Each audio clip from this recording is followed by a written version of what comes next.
Welcome here to this Wake Up Call special edition broadcast as we are here inside of the Cafe Kubal studios. Cafe Kubal on 3501 James Street, 324 West Water Street, 401 South Salina Street in Syracuse, on 343 Fayette Street in Manlius, New York, and of course on the corner of Route 11 and Taft Road at Sweetheart Corners in their drive-through location of North Syracuse by the airport. Hence why Grogu has that cup. He's sipping on some Cafe Kubal this morning. So happy to be here with you, picture in picture for this special with my guy, Jason Lucas.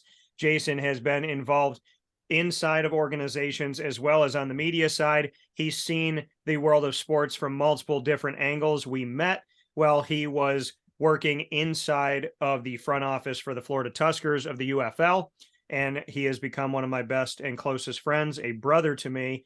And I have, thanks to him, I have two incredible nieces and a nephew up in heaven. Shout out to Carter up above, and shout out to Gracie, as well as Miss Carly. And of course, Gracie got to see her first UCF game, and it ended up being an overtime thriller victory. So happy to be here with Jason on the heels of that, and to have some talk about the college football playoff, college football in general, as well as what's going on in Jacksonville, Miami, and Tampa. We're going to cover these three Florida teams, Florida-based teams, with our NFL coverage this morning on the broadcast, as Jay Bird and I have been around each of them. So we'll have some fun with that. Jason, how you doing today? Yeah, man, pretty good. Had Gracie in bed by the time the second overtime ended, actually. Had to get out of there. It's school night and everything, so I had to get her out of there and get her back home. So congratulations to UCF. Big win over Memphis. Yeah, huge win by UCF, a football program that's evolved and a basketball program that has started. They've had moments of success, and the first time I ever saw them play was at the Amway Center when they had their game against Florida and Billy Donovan, and they won that game. So I got to have a great experience of UCF, and you just got to have one with Gracie, which is a beautiful thing. Before we jump into the world of sports, you know that Wake Up Call is where sports meets life. So I would love to know, as we step into 2023, what you are most grateful for and looking forward to in this new chapter of your life. Man, yeah, I'm grateful for new opportunities, for things popping up, for Claire and Z and everything that I've been able to do and accomplish there with signing influencers on Instagram every day. Grateful to, that I get to take my girls to school and pick them up every day. Not every dad gets to say that he does that. So I've been just fortunate enough to do that for the latter part of this year, and we'll be doing that going forward. Going on tour with Jess Lee this year. Definitely looking forward to that. We've got some exciting announcements to make coming up. We've been having some great conversations with certain professional football teams, and some things are just kind of moving, and we're hoping that it's going to be a big year for Team Jess Lee as well as Claire and Z and everything that we're doing there. Yeah, so obviously a lot of great stuff coming up, and for a great person who undoubtedly has earned your keep. And I know that you have worked very hard to be able to do what you love and love what you do, and I hope that that's finally coming to fruition for you, that you will be able to do exactly that. Love it, enjoy it, have fun, and chase those dreams, because I am confident, I'm sure you're going to catch them. Yes, sir. So Jason Lucas here with us, having some fun on this broadcast, a Wake Up Call with Dan Tortora. So college football playoff this season felt more like, as I called it, Clemson versus Citadel, in that 70-7 type of game. I was at, in the first half, it was, what do you think is going to happen? And I gave my prediction prior to the game. In game, when I got the, what do you think is going to happen? I said, I think it's going to be 50-7. And it ended up being 65-7. There's a lot of things that were happening in this game. Allegedly, if you look down to the sideline of Georgia, they were eating chicken wings. They didn't even wait until after the game to have dinner. And I thought it was very interesting and probably a little frightening for some people to hear Kirby Smart in the game say, going into the matchup, the Georgia Bulldogs head coach, they said, what are you doing? He goes, we're hunting. He said, we're out here to hunt today. And hunt they did. They defeated the Horned Frogs 65-7 to win a back-to-back national championship inside of the college football playoff. broad scope, broad paintbrush, Jay, what do you think about this year's college football playoff? Did the right teams get in? And what do you think about the shakeout of Ohio State and Michigan losing and Georgia facing TCU? Yeah, I mean, I think going into it, I thought Georgia was head and shoulders better than everybody else, and then they're Agreed. playing Ohio State, and they get a hell of a football game from them. Have to make a huge comeback and play perfect in the fourth quarter to come back and win that game. Stetson Bennett just got hot there. He just was hitting everything toward the end of that game and all the way through the national championship game. Just got hot and was hitting everything. Michigan had them a nice lead on TCU as well. Michigan probably should have pulled that game out. I just think they kind of stepped on their own toes there at the end of the game, and TCU made the plays to win it. Should TCU have been in the playoff? Yeah, I think so. I think that's the way you had to go with the decision that needed to be made there at the end of the season between them and Alabama. Alabama's got those 2 losses. And unfortunately for Alabama fans, a lot of that bickering they do on Twitter makes them look even worse to the committee. Well, wait, you think you should fire both of your coaches, but you also think that you should be in the college football playoff with these coordinators you don't want? Wait, which one is it, Alabama fans? I'm not really sure. So I thought it played out the way it should have, and I didn't think anybody was going to beat Georgia anyway, especially after the way they came back and won that game against Ohio State. I didn't think TCU had a chance, and it played out that way. Yeah, I didn't think that, and I'd made this argument many times. So those of you that watch and listen to Wake Up Call, you know this. Ohio State and Michigan did something in the regular season that the American Athletic was ridiculed for. You didn't play enough ranked teams. You didn't play a lot of ranked teams in your conference. That was what UCF heard for 2 years. Yeah. It's what Cincinnati heard for 1.5 years, almost 2 years, when they were still arguing that Notre Dame, who lost to Cincinnati head-to-head in South Bend, deserved to get in above Cincinnati, the team that beat them, which in any other world that wouldn't have happened. So the American Athletic gets knocked for not having the level of competition ranked to go up against. Well, I want to remind people, Ohio State played 8 home games this season. Normally you play 6 or 7. They played 8 home games. Their first 5 were at home. I believe Michigan, first 5 or 6, I think it was 5. Michigan started at home for a string of at least 4 games at home. Michigan played no ranked teams except for Penn State and Ohio State. And same thing for Ohio State, playing Penn State and Michigan. And the other ranked team that they played was Notre Dame, who was ranked way too high in the preseason at number 5. So when I look back at their schedule and say, you beat a bunch of teams that weren't ranked in the nation's top 25, and the 2 that you did, Penn State was ranked in the top 15 when they shouldn't have been. Notre Dame was ranked way too high. And in the case of Michigan and Ohio State, I said weeks in advance, they were setting that game up to be a top 3 versus top 3 matchup, with neither team giving a reason why they were a top 3 team. If you go undefeated in a conference that doesn't have many ranked teams, if any ranked teams, the UCF did that. Cincinnati did that. You look at Houston, you look at Memphis, and none of them got credit for running through the American when they were playing unranked teams. Yet here's Michigan and Ohio State, 2 top 3 ranked teams, ranked high to start off the season on purpose, continuously ranked high and moving up the polls for no apparent reason. And I said they'll be top 2 or 3, top 4, because they need them to get into the college football playoff. And then the reason why both of them got in is because of the thankful actions, mistakenly, by Tennessee and LSU to not win their games down the stretch, because they were teams that I thought were more deserving to get in, as well as Alabama. So in reality, nothing was done in the Big Ten that was different than the American Athletic Conference. It was just the fact that people in the committee like Michigan and Ohio State, and they like them a hell of a lot more than they like UCF and Cincinnati. So I would love to get your thoughts on the fact that Michigan and Ohio State were considered 2 of the top 3 best teams in the nation for doing nothing more than UCF and Cincinnati did when they could barely get ranked in the top 15. Yeah, I think there was definitely an agenda there to make sure both of them got in. I think that Ohio State definitely wanted a second shot at Michigan after what happened when they played each other this year, that huge blowout. and name recognition. I mean, over a UCF or anybody else, there's just name recognition and the market that you're dealing with. Yeah. Who's going to be watching the game? Who's going to be spending money to go all the way out to California and play a championship game, which is a whole mess of things that happened at that CFP championship game. So yeah, their name recognition gets them in, gets them ranked high. Hopefully 20 years from now, UCF and Cincinnati will have that same kind of feel to them where, they'll get that name recognition stuff. UCF stayed ranked this year, even with 3 and 4 losses. So we're definitely coming around with the name recognition as far as like, hey, you got 3 losses, but hey, you're still ranked 22. Go UCF. Go ahead and get into that New Year's Six mix. And we almost got there, if not for, falling apart at Tulane.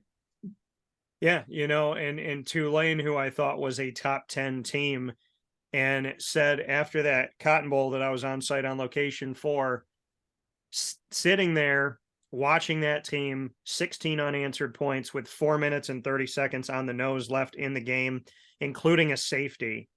What all of those guys did in this game, a lot of them I got to talk to, Jarius Monroe, Patrick Jenkins, quarterback Michael Pratt, the work that these players, Tajay and everything that he did in this game, 4 touchdowns that he had.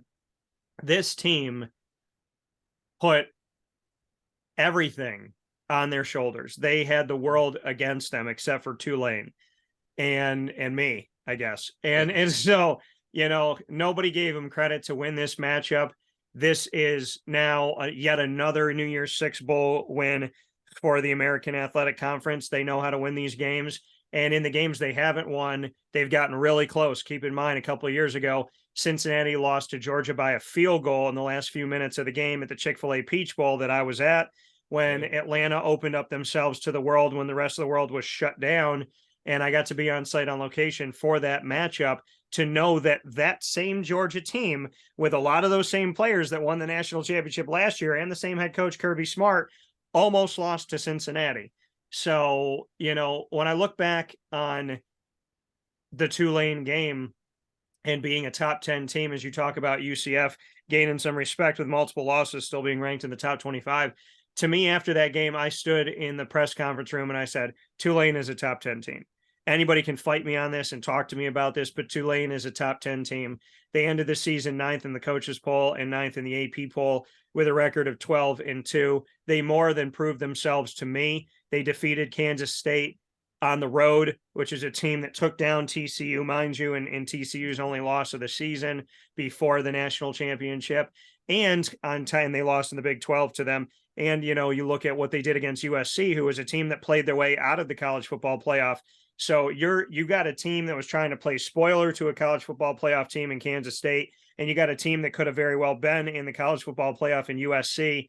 And I also want to remind people, a season before in 2021, when Tulane finished 2-10, and I said that easily could have been a 7-5 team. The first game of the season that they played, Willie Fritz coached up against Oklahoma on the road, lost 40-35 on the road against who? Lincoln Riley, because Lincoln Riley was the Oklahoma coach. When he got him again, he figured out a way to beat him. So not only did Tulane beat Lincoln Riley and USC this year, but they almost beat Lincoln Riley's Oklahoma on the road last season. Far better of a team than people give them credit for. The Tulane Green Wave, yet another team to win. I think it's like, half the conference has found a way to the American Athletic Championship. I mean, you look at Temple has done it. Navy has made it there. Houston has made it. Memphis has made it. Cincinnati's made it. UCF, Tulane, Tulsa. So when you look at the American Athletic Conference and you look at the parity of the conference and the strength of the conference, even with the teams leaving, there's a lot of good teams with good pedigrees that are staying. And I would love to say, when you talk about UCF still being there, I'm more than happy that the media and the coaches put agenda aside and voted Tulane a top 10 team and finally gave them what they deserved all season. Yeah. I was happy for Tulane, actually. And that loss to them in the conference championship game, as a UCF fan, I'm standing there like Hulk Hogan shaking the Rock's hand, like, hey, we just passed the torch. Like, I'm just holding my ribs here. And we just passed the torch, you know. It was kind of a way to leave with a lot of class. We lost on their home field. Their fans got to rush the field. I was literally, it's my team losing the game, and I'm over here like, you know what? Good for you guys, man. That's awesome, because Tulane has been the bottom dweller team of the American for almost the entire time UCF's been in that conference. Yeah. That was always the game you were like, okay, we got that. That's no problem. That game, they beat us. It was like, good for you guys. I'm very happy for you. I think I was all over Twitter after that game. So happy for you guys to have that moment with your team, because as a UCF fan that went through winless seasons, I know what it's like to sit there when your team can't win, and you're still a fan though, and you're still taking it on the chin with the boys. So I'm very happy for Tulane. I was very happy for that comeback against USC. I was sitting right here in the living room watching that game going, come on, you got to find a way. And that last 5 minutes of that game, they just found a way to get it in the end zone a few times and put it away there at the end. It was nice, man. I was so happy for them. I follow Ben Chase. I don't know if you follow him. He was making that trip everywhere. He saw 77 games in person this season. He was there. I was watching him with all the Tulane fans. It was amazing, man. I was just so happy for them. Yeah, the Tulane Green Wave, incredible way for me to experience my first time in Arlington, Texas, first time to Cowboys Stadium. Those that know me know I'm a Jaguars fan, and my second team, a team that I grew up watching and had all of their logos and stuff in my room, the Dallas Cowboys. So Cowboys mean a lot to me as well. And I definitely spent way too much money in their stadium. And, you know, but the experience of being there, and then I got to go on the field at the end of the game. You know, I got to stand on the field at Cowboys Stadium, at AT&T Stadium, and I got to FaceTime my dad and experience that with him and my dog. I have a picture of Lily and I FaceTiming while her dad's on the field. And it was funny because God works in very purposeful ways and incredible ways. And I was looking from one end zone to the other end zone, and I'm staring forward. And as I said these words to my dad, I looked at what I was staring toward because I wasn't paying attention. So as I'm looking forward and talking to my father, I said, you know, God works in really, really awesome ways, you know, and God is great. And as I'm saying these things, I'm looking at a logo across the field for Miller Lite. And my grandfather, my dad's dad, worked for Miller Brewing Company. And I called him Pop Miller because that's what I knew. So to be telling my dad, you know, God is great and this is an amazing moment, and yet another moment in my life that I can't even believe and can't thank God enough for. As I'm saying the words, I'm looking across at my grandfather, kind of tipping his hat, saying, I'm proud of you, grandson. So, Yeah. you know, and I actually stood on that, I went to midfield and I walked all around that field. And I stood up and I looked at all the lights because all the lights were still on, all these bright lights of being on a stage. And I said to myself, I'm going to be back here. And when I come back here, it's going to be because of something I did. And I'm going to sell out this place. And so there's a video of me leaving that I have on my phone of me saying, mark my words, I'll be back. And I'm really excited about that. So many great things happen. And, you know, to cover the American, to cover Tulane for almost a decade because of that, to be at Cowboys Stadium, to do something I wanted to do when I was a little kid, like 9 years old, to getting to call my dad and see my dog and get to, you know, be with her and get to share that with her and be like, listen, look at what your dad's doing, to knowing that that stage is not too big for me. Nothing is. Yeah. So I am more than excited of everything that is to come. That moment meant a million different things to me. And at the same time of experiencing all of that, Willie Fritz gave a shout out to Mike Oresco, who's a good friend and the commissioner of the American. He said, I believe our commissioner's back there, and he thanked him. And the press conference ended.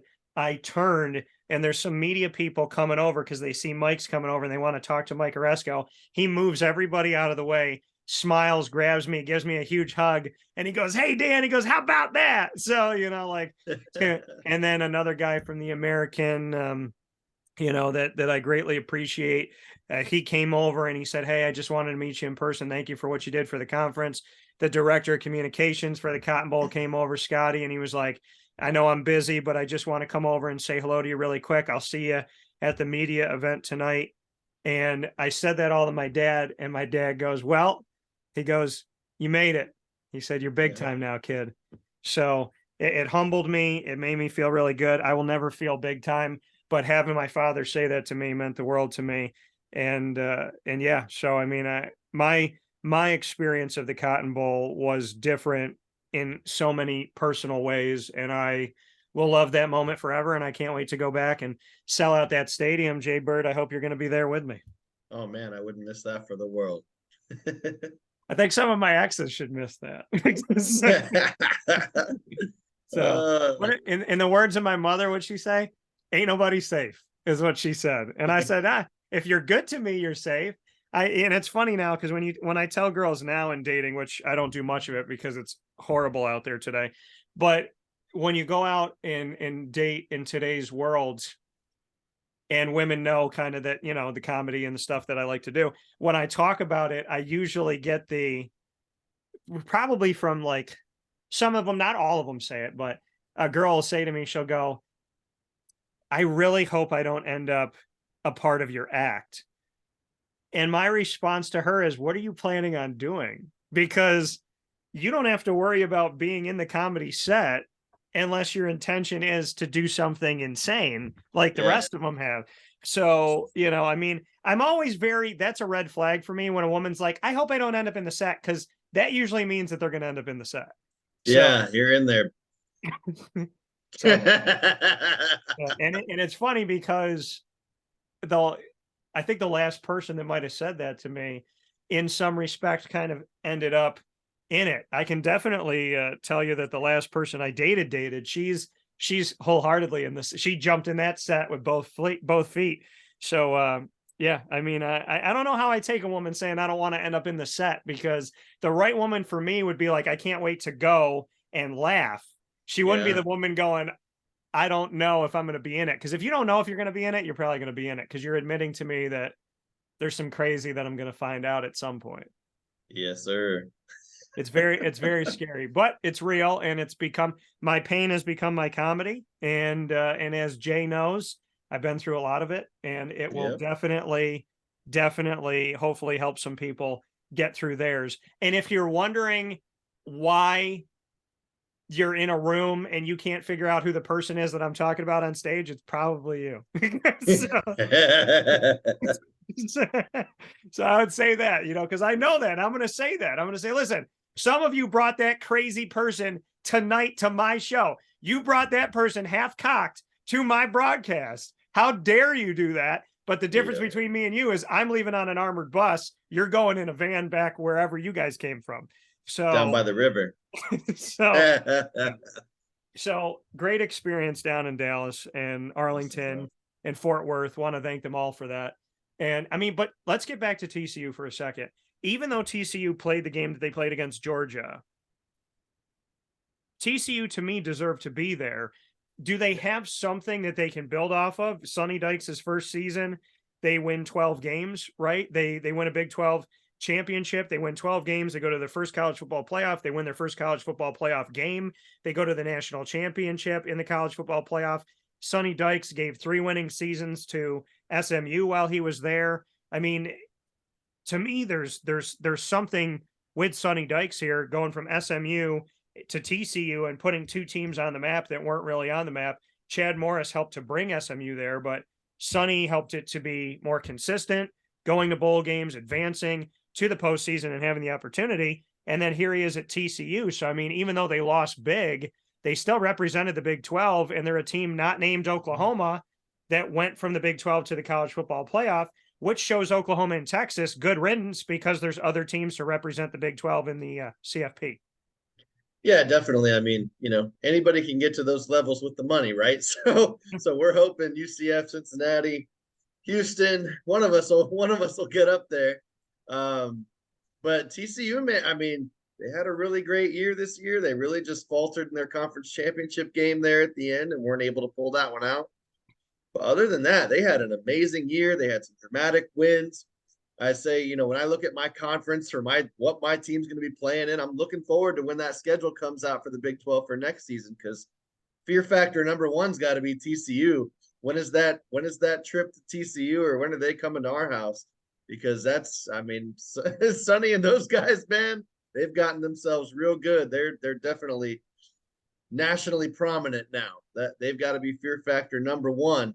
And then after that, maybe, Oklahoma is going to be probably number two, because they're still going to be involved next season. I did hear Dylan Gabriel's coming back to school. Something I told UCF fans, we're going to end up seeing him. Yeah. One of these days, he's still going to be playing. I told you guys. And everybody told me, nah, he'll be gone. Nah, he'll do this or that. He's coming back. And we will have that UCF versus Dylan Gabriel. The prodigal son returns. So in some kind of way, we'll get to see that. And man, yeah, TCU, amazing season. Just couldn't pull it together. And I don't think anybody could have pulled it together against that Georgia team. After they got it rolling in the fourth quarter against Ohio State, they were just a buzzsaw. Yeah, and seeing this now, and UCF, you talk about it, UCF's actually going to play. They're going to play coming up in 2023. They got Kent State. They're going to play Villanova, and they're going to be at Boise State. So two of those three games, I think UCF learned. We're going to the Big 12. We need to play some of these other teams, right? We need to play. We're going to play the MAC. We're going to play a Division I AA team. We're gonna get those games out there for us, and then we're gonna go on the road to Boise State, which I think is a really cool game, because if you think about it, Boise State was not allowed to play in the championship in the BCS, and they're like, well, here's your pretend trophy, and UCF wasn't allowed to, and then they're like, oh, but we still consider you a champion. So Boise State and UCF both know what it's like to not be invited to the championship, but to have the NCAA tell them that they can consider themselves champions without playing in the game, which is like a backhanded compliment and kind of ridiculous. Of you're not allowed to be in the game, but you're allowed to call yourself a champion. Yeah, one of the best games I attended last season was Boise State at UCF opening night. Rained for the first 2 hours, couldn't play the game until after 9 p.m. We were still there at 1 o'clock in the morning as the game ended. UCF had to come back from a 24-7 deficit. Those two teams, when they get together, that was a hell of an exciting game. I'm looking forward to that one next season. That should be just as exciting out there in Boise. And man, maybe, possibly, might have to look at getting out there in some kind of way. Yeah. Well, if you're going out to Boise, Idaho, let me know, because we might have to make that trip together. I've always wanted to see the Smurf turf. So yeah, me too. Jason Lucas here with me on today's broadcast, A Wake Up Call with Dan Tortora, inside of the Cafe Kubal studios. I want to take this moment to thank all of our partners, as Jay and I will shift gears here to the NFL in just a moment, but not before I give a very proud thank you to all of our great partners in Central and Upstate New York, starting with Cafe Kubal, and would also like to give a special thanks to Carvel DeWitt, to the Wildcat Sports Pub, to Witty Wicks, as well as Canine Camp Dog Daycare, Avicoli's, MON-FRI's Kettle Corn and Popcorn Factory, PB&J's Lunchbox. Want to give them all a proud thank you, as well as Canine Campground Dog Boarding, and want to thank Great Lakes Honda City, 317 at Montgomery Street, the name of the restaurant. Very elegant and awesome restaurant in downtown Syracuse is also their location, 317 at Montgomery Street in downtown Syracuse. A big thanks to Chick-fil-A Cicero, Chick-fil-A Clay, and Chick-fil-A Watertown, working with all of them here in upstate New York, Mother's Cupboard, Pizza Man, and being the exclusive multimedia marketing partner of the Lemoyne College Dolphins and the Bryan and Stratton Bobcats of Syracuse. So with that being said, Jay, you're a Miami Dolphins fan. Let's shift to the Miami Dolphins. They made the postseason with one of the ugliest victories I've ever seen in my life. I guess it's reminiscent of the Jaguars beating Buffalo in the wild card round of the playoffs back in the 2017-2018 season. This game was horrendous. Nobody wanted to win. The Jets were playing the Dolphins, and it was 3-3. It was 6-6. The Dolphins won the game 11-6. They have played all three of their quarterbacks. Multiple teams have done that this season. San Fran is one of the best teams in the nation, having played three quarterbacks, Brock Purdy, Trey Lance, and Jimmy Garoppolo, that have all found ways to win. And on the other side of things, we're looking at a very not great Miami Dolphins situation where they've had to play Teddy Bridgewater and Skylar Thompson in the absence of Tua Tagovailoa. Now, I don't know what the running tally is. If he had one concussion that they brought him back too early for twice and it lingered, if he's had two, if he's had three concussions at this time.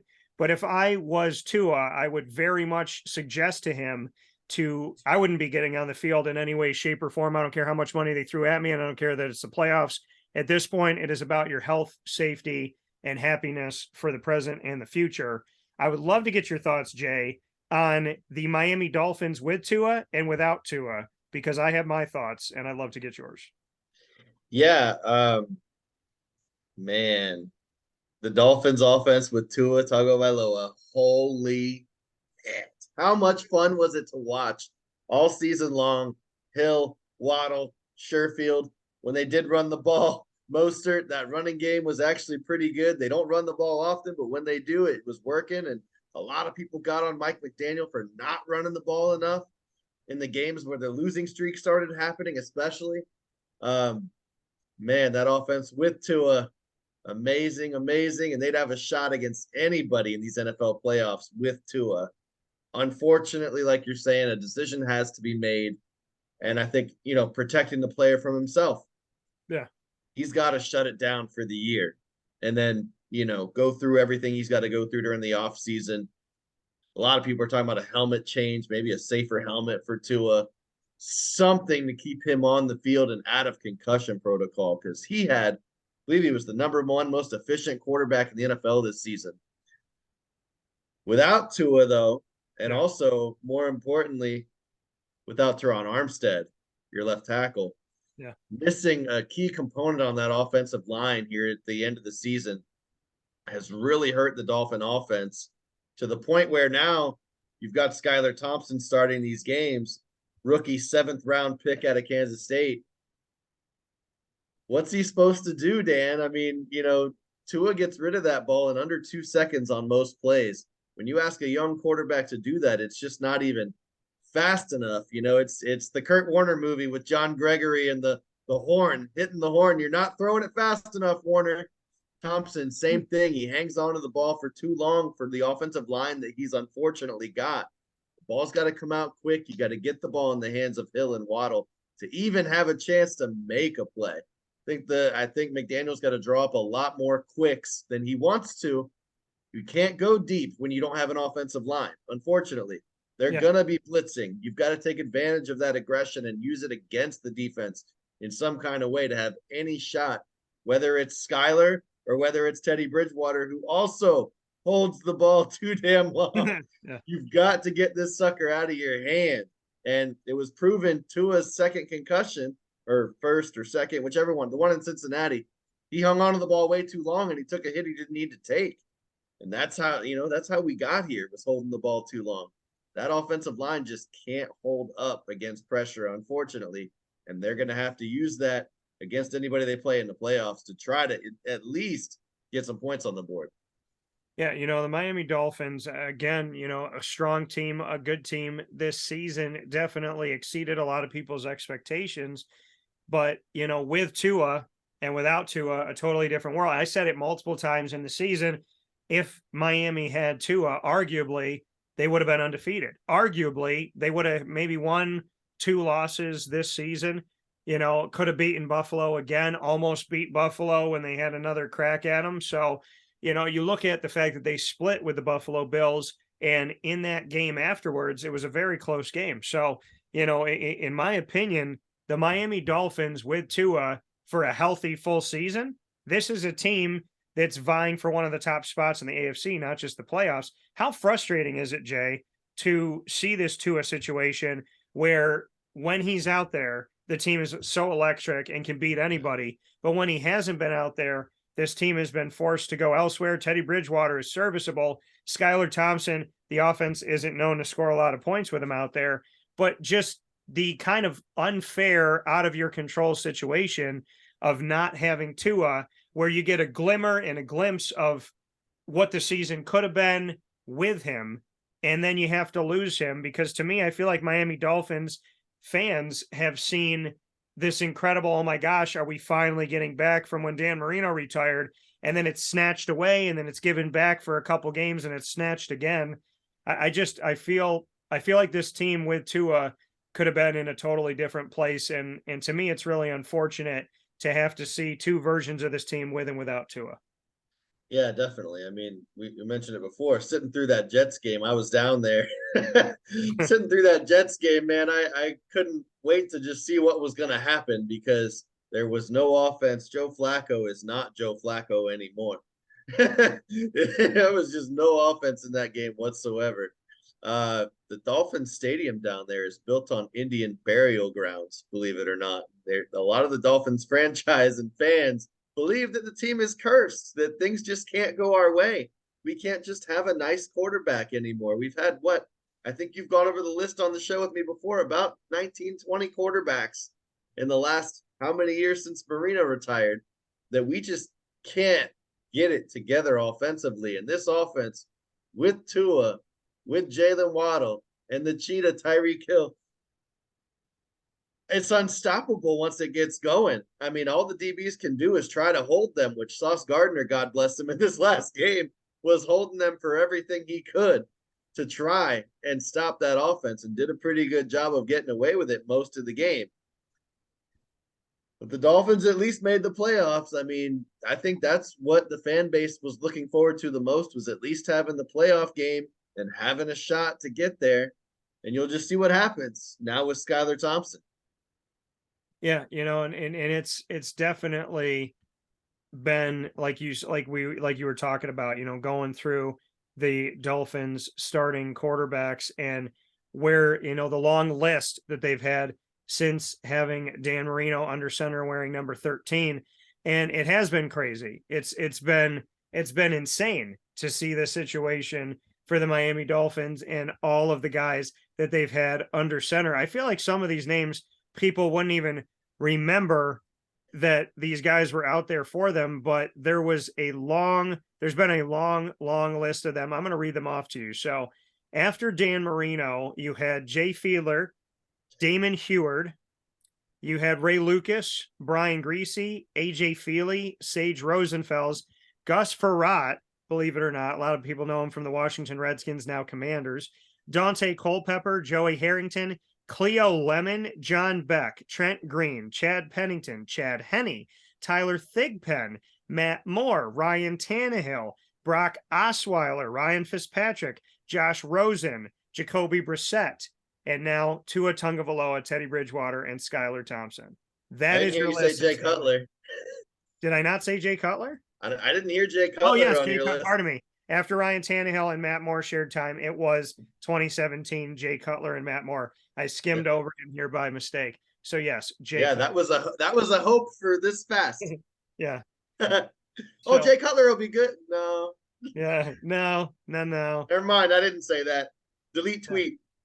No. Ryan Fitzpatrick and Ryan Fitzpatrick and Tua have been the best bets that they've had. Chad Pennington was better with the Jets than he ever was in Miami.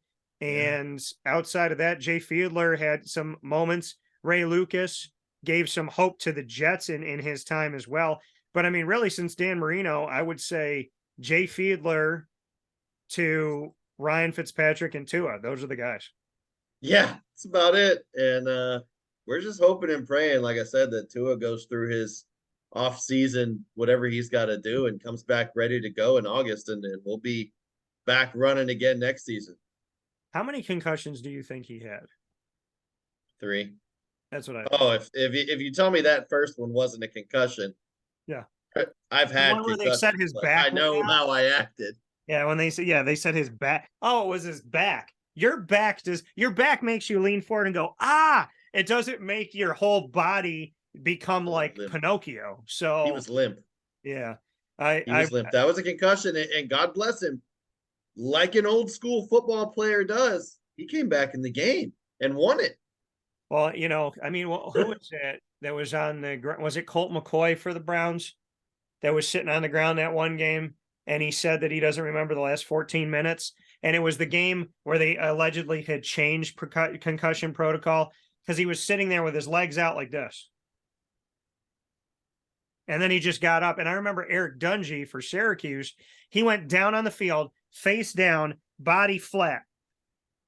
And after like 2.5 minutes, he popped up like the ghost of himself and was fine. And they're like, oh, he has an upper body injury. And I was like, he has a concussion. He didn't move for minutes. And then he popped up as if his spirit had come back into his body.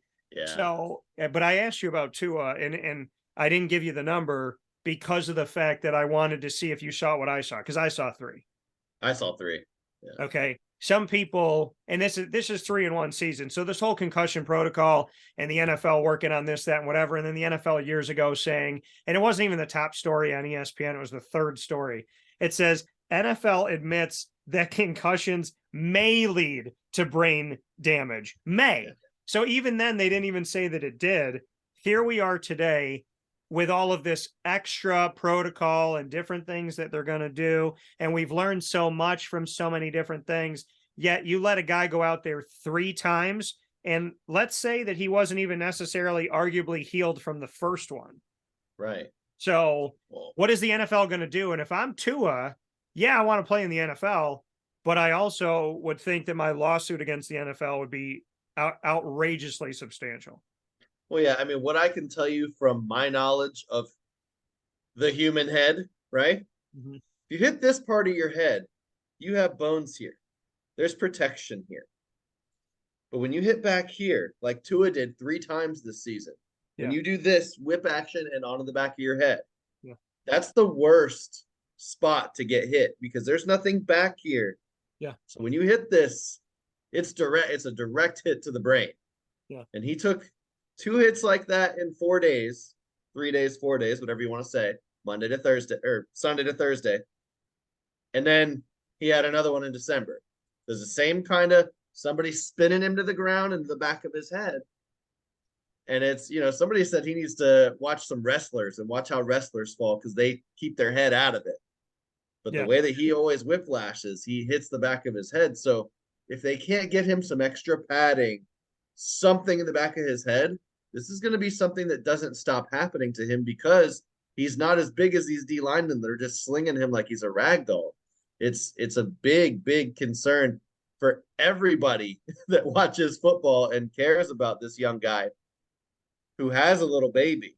He's got to be a dad before he's anything for the Miami Dolphins or anybody else in the NFL. He's got to be a dad. He's got to be a husband. That's the most important thing, is for them to find a way, if he's going to continue to play football, to have padding back here, whatever the hell it is. Yeah. He's got to have something. Yeah, my concern for him is that after this season, and I didn't think the NFL could be this outrageous with concussion issues and protocol or lack of protocol. I didn't think that this could happen again after everything that's already happened up to this point. And this whole care about safety and mental health and taking care of your body and all of these things that are important at the forefront right now. Unfortunately, I think that what happened this season has now created the story of Tua and the following of Tua's life. And what's Tua going to be at 30? What's Tua going to be at 40? Where's Tua going to be at 50? I do not want to chronicle this man on my show as somebody who has CTE. I don't want to chronicle him on the show as somebody who commits suicide because of the things that happen with brain damage and CTE. I do not want to chronicle Tua's story into somebody who has early onset dementia or Alzheimer's in his 40s or 50s, or is in a nursing home. Like you said, he's got to be a father and a husband and a friend first and a son first. So I'm a big fan of Tua. I'm really excited for him. You and I gave him more credit than other people did. Oh, yeah. Right now, in this moment, the NFL should be under investigation. The Dolphins, yet again, should be under investigation. And Tua's health and safety is paramount at this point. And I need an actual credible doctor looking at him and telling him exactly what he thinks, and that information being made 100% available to Tua and to Tua's loved ones. Because after this season, I'm very concerned for his life, and I'm very disappointed in the NFL. Yeah, man. It's just a huge concern going forward, him playing. I'm not one of those people that's like he should retire. I'm one of those people that's like, look, let's live and learn here. He's Yeah. hitting the back of his head every time he plays, every time he gets hit, every time he gets slung. Let's do something for the back of his head to help it so that if he does it again, he's not taking such a brunt blow to his head Yeah. that's, concussing him. As somebody who's I've had 6 myself, concussions from football, lacrosse, you name it. Um, you know, Sometimes you get headaches and you can't even explain them. And that's other than to say, when I was younger, I took some shots to the head, and that could be some things that I'm feeling, the effects of 20, 30 years down the road. So we Yeah. just got to be careful with these guys, with all of them, with Yeah. all of them. Yeah. No, They've all got to be careful. I agree wholeheartedly. We need to make sure that we pay attention to these moments and actually make positive examples out of these things, and to hopefully learn enough that we don't have to keep making examples, because examples means that we're utilizing someone's life and the wrong thing to do as part of how we're going to help people in the future. And anybody will tell you that they don't want to be a hamster on the wheel so that you can help somebody down the road. They would prefer that you help people down the road while also helping them. And nobody wants to be that mouse in a maze, so to speak. And The, it's I can drop this little nugget in too after Damar Hamlin the other night. Man, go into a game and just anything with a player going down, you held your breath just a little bit extra. oh yeah. Sauce Gardner took a hit from Jeff Wilson on the sideline. Jeff Wilson had the ball, ran Sauce over straight to the chest. It was just eerie. About 8 trainers ran over to Sauce, and we were just like looking like, not again. Like, Well, so when T. Sauce Higgins. got up, he got a huge ovation. I mean, And you look at prayers T. are still Higgins. with DeMar for sure. Yeah, I mean, Cincinnati, when DeMar went down, T. Higgins a part of that collision, and T. Higgins went down in the next game that Cincinnati played against Baltimore, and he was down on the field for multiple minutes, and I was watching that game live, and I was freaking out about that. To go Yeah, off of that same it sentiment. definitely changed.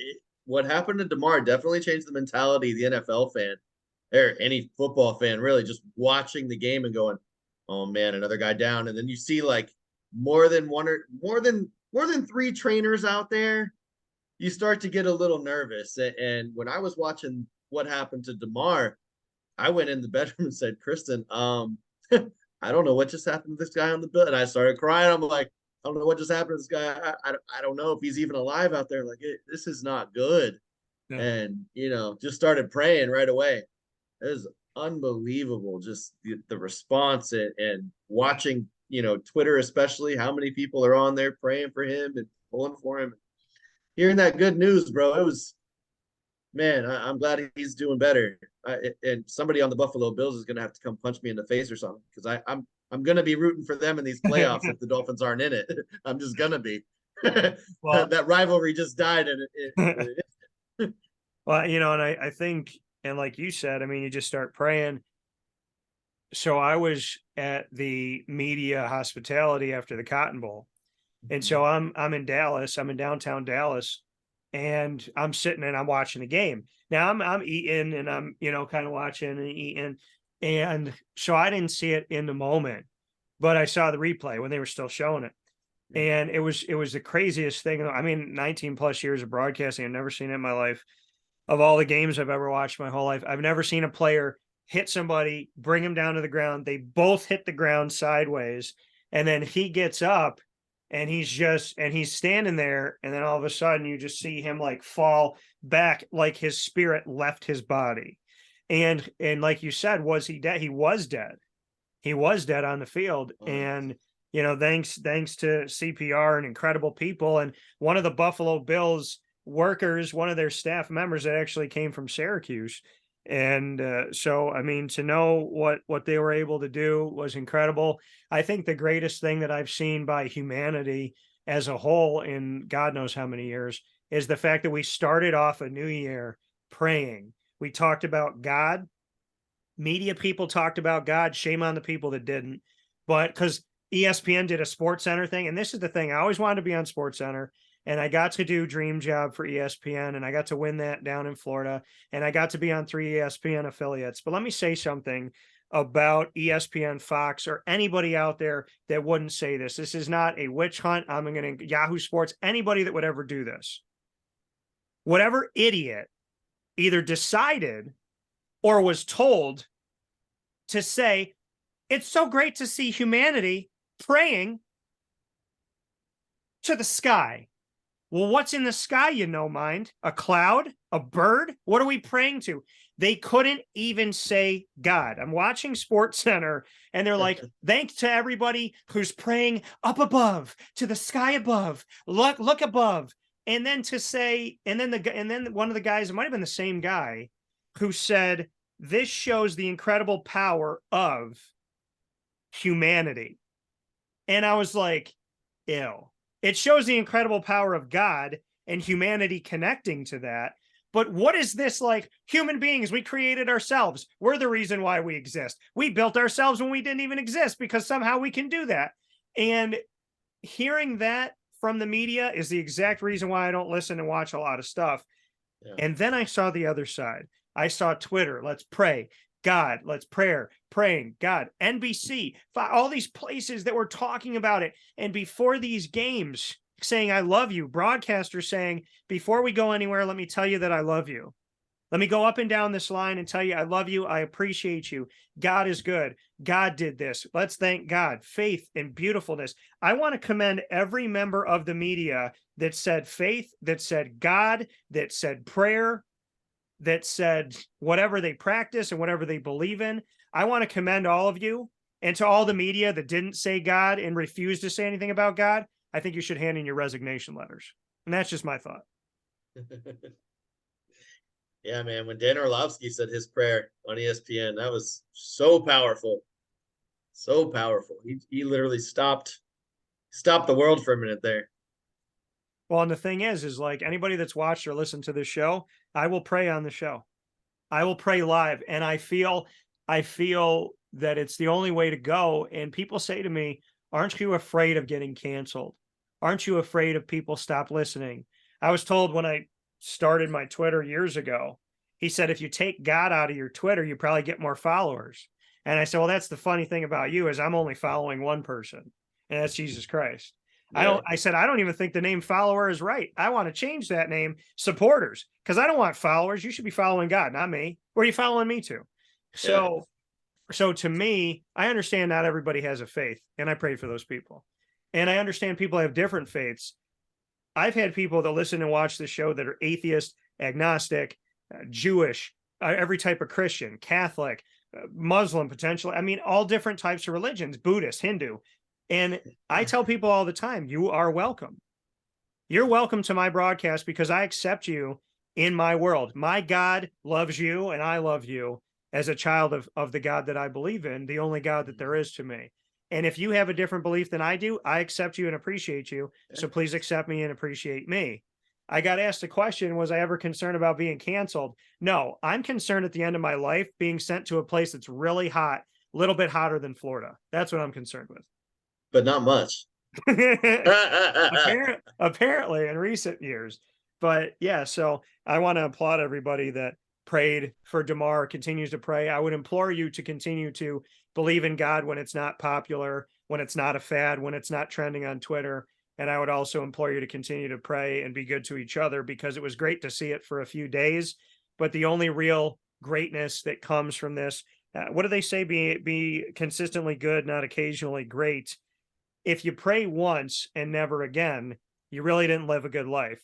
If you're nice to people once, and then I say this to even atheists and agnostics, I say, okay, let's say that you don't believe in God, you don't believe in anything, whatever, but you love your mom. You play lacrosse. Would you want your mom to only come to your games when you score? Would you only want your mom to drive you home when you have a goal? Like if you didn't score in a lacrosse game, your mom looks at you and she goes, take your own butt home. I'm not driving back home a loser. You wouldn't want that. Would you want your father to tell you that he's only going to your movie if you have this actor in the movie? He's only going to your movie if you win a Golden Globe. He's not going to come and support your movie unless he knows you've won something from it. Or how about this? Your best friend is not going to come to your concert if you're not in the Billboard top 10.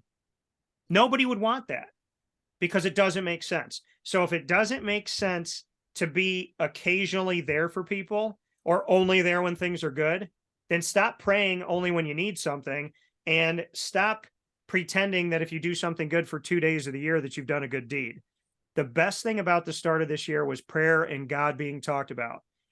I want to see if that continues 3 months in, 6 months in, 9 months in, and into 2024. I pray every single day. So I want to thank people for doing it and doing it publicly, but I want to implore you and suggest to you that it should not be something that you do just so you can get likes on Twitter when you write #prayer, but that it's actually something you do and nobody sees it. Absolutely, man. It's the friend support, family support. It just reminded me of that movie Summer Catch where they're having drinks with Freddie Prinze Jr. after his horrible game he just played, and he says, "To Podunk, to Podunk." They follow you anywhere, bro. Wherever you're gonna be, I'll follow you, man. Wherever you're gonna be, I'll be at your comedy shows. You ain't got to worry about it.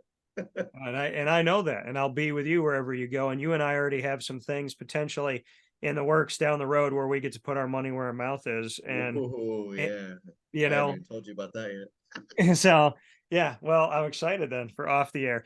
But Yeah. but yeah, a lot of great stuff coming up. And Jason and I met because we both cared about a team that less than 1,000 people showed up for at games at certain points. And if we weren't there, we wouldn't be the best of friends. We wouldn't be brothers. I wouldn't be an uncle to an incredible nephew and 2 incredible nieces. I wouldn't know your family, who is amazing. And on top of all of that, if you and I didn't appreciate and respect this team, we wouldn't have met John Gruden, Jay Gruden, Doug Flutie, Brooks Bollinger, Avion Kaysen, my man Benny.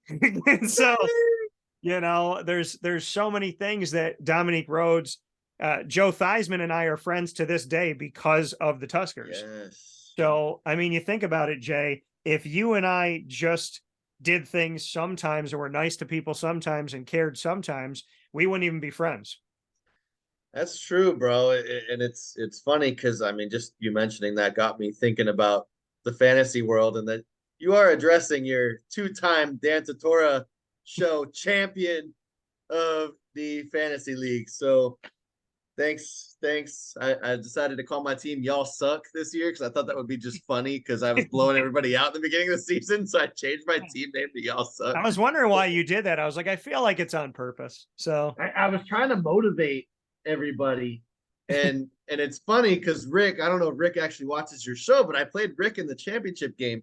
And about halfway through the season, I reached out to Rick, literally trying to help him make his team better. And he didn't take any of my offers of Travis Kelce or Tom Brady, who had a ridiculous game in the championship. 3 deep touchdowns to my receiver, Mike Evans. So, holy crap, that worked out for me. I get one of them little trophies, man. I'm excited. We're not without hardware here in the Wake Up Call Cafe Kubal studios. So this was my first one. This was in 2014. And so that had been a while ago. And then we have this one in 2018-19 and this in 2020. I also won, and it's over here, the only year of the XFL, I won a championship in our XFL fantasy league. And now the XFL is coming back in a new iteration with some of my friends playing in it. So I'm excited about that. But yeah, you should be.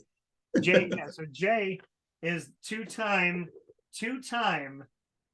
Wake Up Call Orlando fantasy football champion. And I am very excited for you. I have your trophy, I believe, right outside of this room because I do have that one now. Your new one is not done yet, but the one from this past season, that one is set and ready to go for you. Jason, awesome. Back-to-back champion. I want to remind people to become a back-to-back champion in the longest fantasy league that I've ever overseen, which is 12 years with the Wake Up Call Fantasy Football League that calls Hooters I Drive of Orlando home. Two out of 3. I got 2 out of 3. There was a year in between. Yeah. So, but think about how crazy this is. you winning as much as you have, it is so hard with Mark, Stefan, Eric, Rick, Nick, Joey, you, myself. It is such a difficult league for us to play in. It is so hard because we all know each other. We draft incredibly well. Nobody in there is without information. And we've been together for a lot of us, the majority of the 12 years. So it is a very tough league. So not only do we congratulate you on being a multi-time champion, but to do it in what I consider the toughest league I play in every year. Yeah, man, it is a tough league. Everybody else shows up with their laptops and with their stuff, and I show up and Jason order a shows up with drink, and I'm 5 just, beers. 5 beers. yeah, I'm just like, has nobody taken Gabriel Davis? Gabriel Davis. And you see the end of the table, homeboy just like, oh, damn it, you got my guy. Yeah. Yeah. It's funny because it is like you said, everybody shows up with a computer, and Jaybird just shows up with a yes, miss. Yes, I would like a tall drink of beer here. Thank you. And that's, Do you have one of those manuals for the players? I just need to, maybe, I don't know. Okay, yeah. cool. And I do. I always, and I know this now, and I do it everywhere I go. I always show up with extra sheets for everybody Yeah. because I expect people to not have them. So I bring them with me and hand them the sheet. Now my sheet is different. My rankings are different. And so last year and this year, my rankings have been different, obviously, than some of the books and different things out there. But I've always been a fan of having it just as background information because they do help, right? Sometimes you're shifting through and he might be 54th or 46th at running back, but you look at it, you're like, holy crap, nobody thought about that guy. I'm going to take that guy. This year, I thought I had crossed him out. So Lamar Jackson was on our board 100 years into the draft because everybody thought he was gone. And I thought that I had crossed him off the list. So it was funny, but we always end up stealing someone from somebody. There's always like Rick and I were sitting across from each other. There was some stuff going on. You and I have done it to each other. Coop and I have done it. The A-Lots, Stefan and Mark have both won a championship in our league. Yep. So we all kind of like bite from each other, which is why the league is so dang hard to win. Yeah. Tough league. Good season, guys. If y'all are watching, looking forward to next year. From your It'll be a lot of champion. fun. From your champion, yeah. What is so I'm the commissioner, you are the multi-time champion. So what do you want to say to the Wake Up Call Fantasy Football League of Hooters iDrive Orlando? You can now give your public PSA. Yeah, man. I mean, definitely, I was kicking the crap out of y'all at the beginning of the season. So I changed my team name to Y'all Suck to try to give y'all some motivation to like give me better games. And I don't know what it was about my team this year, like, because Tom Brady struggled. Brady struggled. And I actually got Kirk Cousins. Nobody freaking had him. I got Kirk Cousins off the waiver wire and plugged him in for like 3 weeks, and he won games. Championship week, Cousins was at Green Bay, and I just said to myself, the weather's better in Tampa for passing. And Brady and Mike Evans scored 119 points combined. Yeah.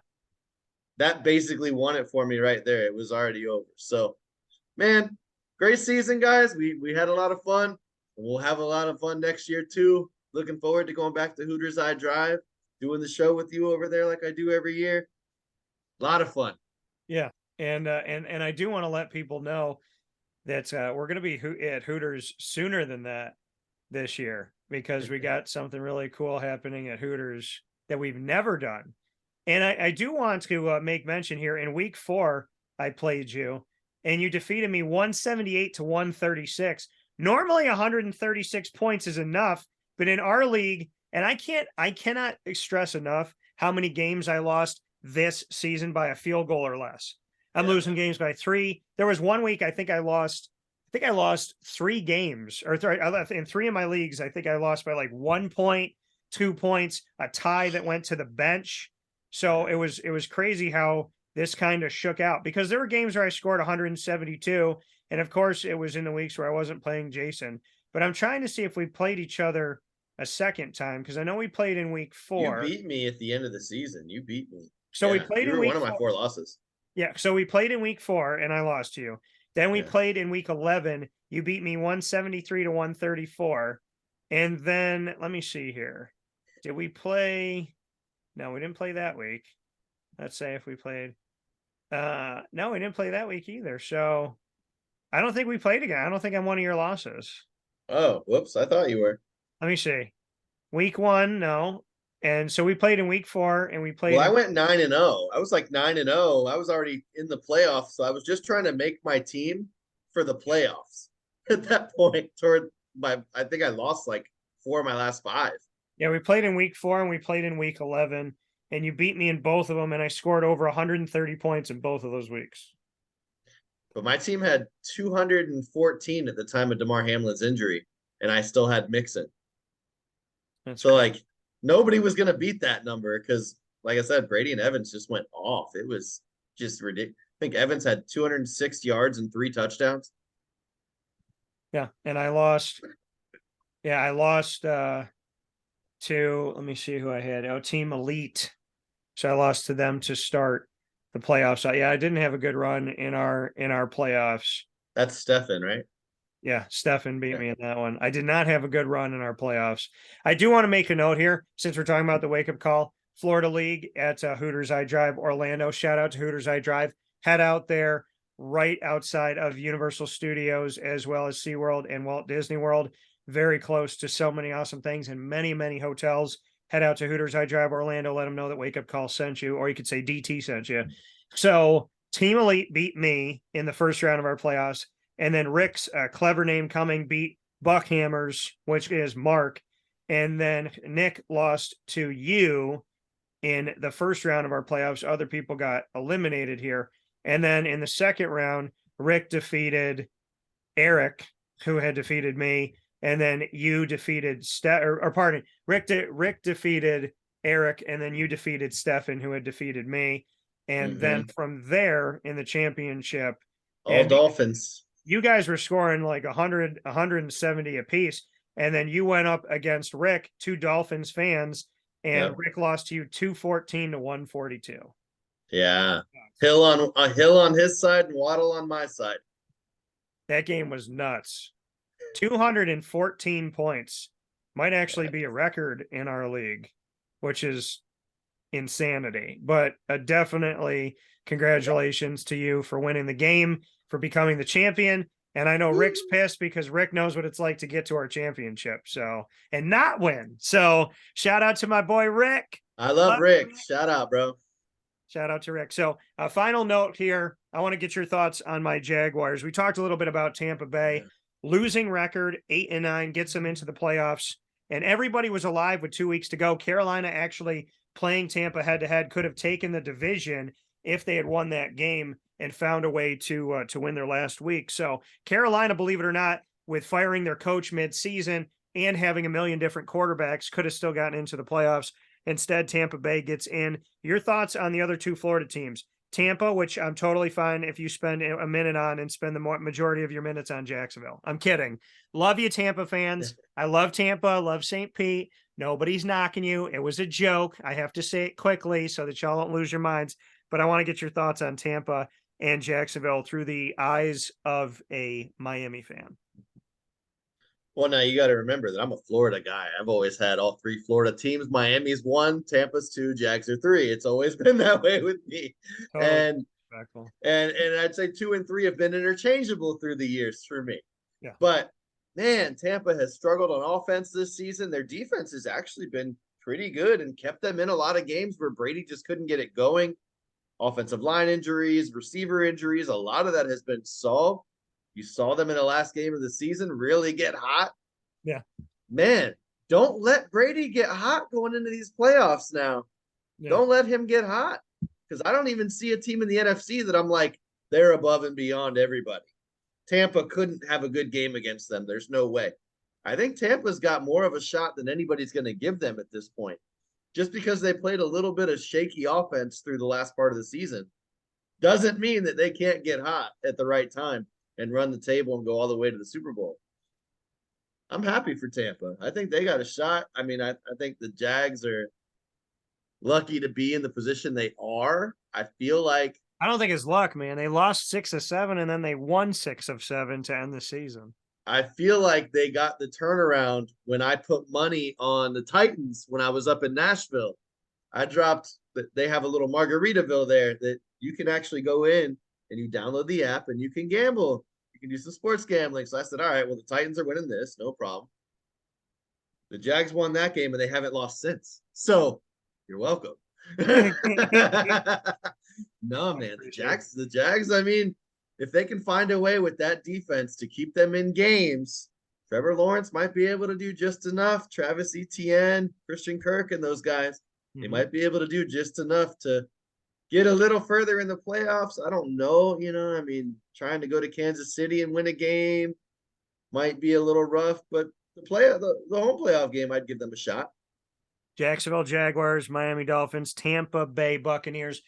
Very few times can we say in one season 100% of Florida's NFL franchises are in the playoffs all together. This almost never happens. If you would have said it last year, people would have gone insane on you and thought you were crazy. We're partying like it's 1999 because that's the last time it happened. 1999 to 2022, 23. Craziness here, folks, that we're seeing something like this happen at this point. Over 2 decades ago was the last time it happened. Jay Bird, as always, I appreciate you. Jason Lucas, you can check him out and all the work that he gets to do because he has found his way into so many different nooks and crannies and now is developing, expanding, and doing something really incredible with sports and entertainment in many different ways. I love you, brother. I appreciate you. And I'm looking forward to talking with you off the air because apparently we have something to talk about. I'm going to be rich, baby. I'm rich, beyond. So thank you, Jay. Plastic bags. I look forward to talking with you soon. And thank you. As he remembered, he is rich, full of plastic bags, because in a world where people are still free, Florida, there are plastic bags aplenty. So I love the fact that you waited this entire show to have your plastic bags ready to remember something that I've said, a long conversation started many a time ago, where I said that people that have plastic bags are not only rich, but they're free.